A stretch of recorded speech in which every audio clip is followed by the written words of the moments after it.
नमस्ते। आशा करती हूँ आप सब कुशल मंगल होंगे। राम नाम लेखन पर एक प्रश्न आया है। बहन मैशा ने यह प्रश्न किया है कि हम नाम लेखन के पश्चात उस कागज या जो कॉपी है जिस पर कि नाम लिखते हैं उसे कुछ फूलों के साथ जल प्रवाह कर देते हैं। क्या हम यह सही करते हैं? कृपया हमें अवश्य ही मार्गदर्शन कराएं। इनका यह प्रश्न है कि जो भी वो नाम लेखन करती हैं तो उसके पश्चात जब वो कॉपी भर जाता है तो उस कॉपी को वे बहुत ही श्रद्धा के साथ कुछ फूलों से सजाकर किसी नदी में जल प्रवाह कर देती हैं। तो उनका यह पूछना है, क्या यह उचित है? मैं आपके प्रश्न का उत्तर देने जा रही हूँ। आपका प्रश्न बहुत ही सुंदर है। सृष्टि से लेकर अब तक हम जो भी पूजा करते हैं हमें यही सिखाया जाता है कि संकल्प से लेकर हमारे पूजा के उपरांत जो भी सामग्री निकलती है, जो भी निर्माल्य निकलता है, वह सब कुछ जल प्रवाह किया जाए। अर्थात जब हम संकल्प लेते हैं तब भी हाथ में जल लेकर अपना नाम गोत्र इत्यादि बोलकर संकल्प लिया जाता है और फिर पूजा के उपरांत जो निर्माल्य निकलता है उसको, यहाँ तक कि कुछ जरूरी सामग्रियों को भी हम जल प्रवाह करते हैं। आखिर हम जल का सहारा क्यों लेते हैं? इसके दो कारण हैं। एक तो हमारा जो पूरा शरीर है वह पंच तत्व से बना हुआ है जिसमें जल एक प्रमुख तत्व है। दूसरा विषय यह है कि जल अर्थात हमारे देश में जितनी भी नदियां हैं, तालाब हैं, हमने उनको किसी न किसी देवी या देवता का रूप दिया है, उन्हें आध्यात्मिकता से जोड़ा है और ईश्वर को समर्पित किया हुआ है। चाहे वो गंगा यमुना की नदी हो या फिर बिंदु सागर हो या फिर कई अनेक पवित्र नदी या तालाब हो, यहाँ तक कि समुद्र को भी हम आध्यात्मिक दृष्टि से देखते हैं और इन समस्त जलाशयों की हम पूजा अर्चना भी करते हैं। यह तो रहा हमारा आध्यात्मिक दृष्टिकोण कि हम इन सब में देवी देवताओं का वास समझते हैं। लेकिन हम यह भी जानते हैं कि जल के देवता हैं वरुण देवता, और यह जो हम पूजा पाठ में जल का प्रयोग करते हैं यहाँ पर हम वरुण देवता को ही साक्षी मानकर जल का प्रयोग करते हैं।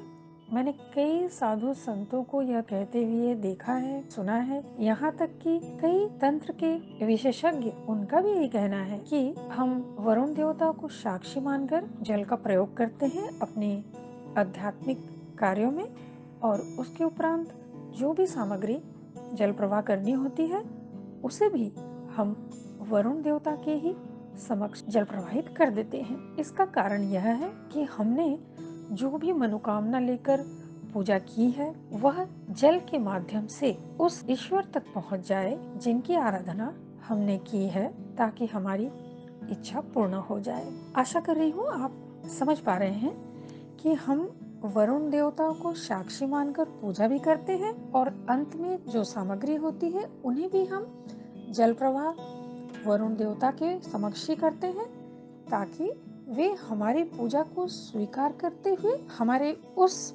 आराध्य तक हमारी सारी इच्छाओं को पहुंचाएं, हमारी सारी पूजाओं की क्रियाओं को पहुंचाएं, जिससे वह आराध्य देवता प्रसन्न होकर हमारी मनोकामनाओं को तुरंत जल्द से जल्द पूर्ण करने की कृपा करें। यह है एक विशेष महत्वपूर्ण कारण जो कि मैंने अनेक विद्वान साधु संतों से सुना है। परंतु वर्तमान समय में अन्य कई कारणों से जो हमारी नदियां दूषित हो रही हैं उनको ध्यान में रखते हुए अगर मैं अपनी तरफ से एक छोटी सी बात आपको कहना चाहूंगी, अगर यह आप करें तो आपको ज्यादा लाभ होगा। आपकी जो श्रद्धा है, जो आध्यात्मिक रुचि है, यदि कोई मनोकामना है वह अवश्य पूर्ण होगी। यह मेरा देखा हुआ, यह मैंने देखा है और मेरा पूर्ण विश्वास है। वह यह कि आप जिस कॉपी में राम नाम लिखती हैं उसके प्रत्येक पन्ने को अलग अलग निकाल लीजिए।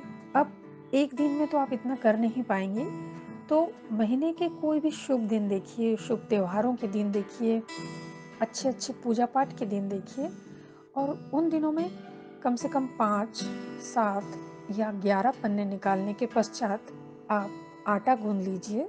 उसमें नमक नहीं मिलाएंगे, केवल पानी डालकर आटा गूंद लीजिए। थोड़ा हो सके तो गंगा जल छींट दीजिए और पेड़े के समान बना लीजिए। और जितना आपका पेपर है, अगर 5 पन्नों को आप जल प्रवाह करना चाहती हैं तो 5 आटे के बड़े बड़े पेड़े बना लीजिए और उसके भीतर इस कागज को अच्छी तरह से फोल्ड कर दीजिए और बहुत छोटी तह कर दीजिए, ताकि पेड़े के अंदर आसानी से यह जो पन्ना है यह चला जाए और अच्छी तरह से जज्ब हो जाए। फिर आप उस 5 गोले को, या आपके 7 गोले हों, 11 गोले हों, जैसी आपकी मर्जी, आप उनको लेके जलाशय में श्रद्धा के साथ प्रवाह कर दीजिए। इससे क्या होगा कि उस जलाशय में जो मछलियां होती हैं वे इनको ग्रहण कर लेंगी। और मैंने आपको एक बार पहले भी बताया था किसी वीडियो में कि चूंकि भगवान नारायण मत्स्य अवतार धारण किए हुए थे, इसलिए अगर हम कुछ नाम लेखन करके और आटे के गोले में डालकर जल प्रवाह करते हैं और इनका भक्षण वे मछलियां करती हैं, तो यह अत्यंत पवित्र कार्य माना जाता है, शुभ कार्य माना जाता है।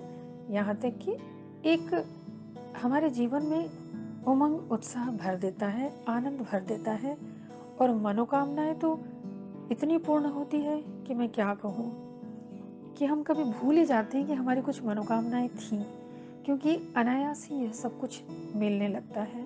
मैं यहाँ जो भी बातें बता रही हूँ, यह सारी मैंने अपने जीवन में जब भी किसी को बताया है, उन्होंने किया है और उन्होंने पाया है। आज आपके प्रश्न का उत्तर देते हुए भी मुझे अत्यंत प्रसन्नता हो रही है। आप इस तरीके से भी कार्य करें तो आपके एक पंथ 2 कार्य हो जाएंगे और जिसका पूरा आशीर्वाद आपको ही मिलेगा। इसलिए आप यदि नाम लिखने के पश्चात श्रद्धा के साथ, फूलों के साथ जल प्रवाह करती हैं तो कोई गलत नहीं करती हैं। तो आशा करती हूँ आज का विषय आपको अच्छा लगा होगा और आपके प्रश्न का उत्तर भी मिल चुका होगा। तो बस आज इतना ही, फिर मिलते हैं किसी नए विषय के साथ। तब तक के लिए बहुत बहुत धन्यवाद।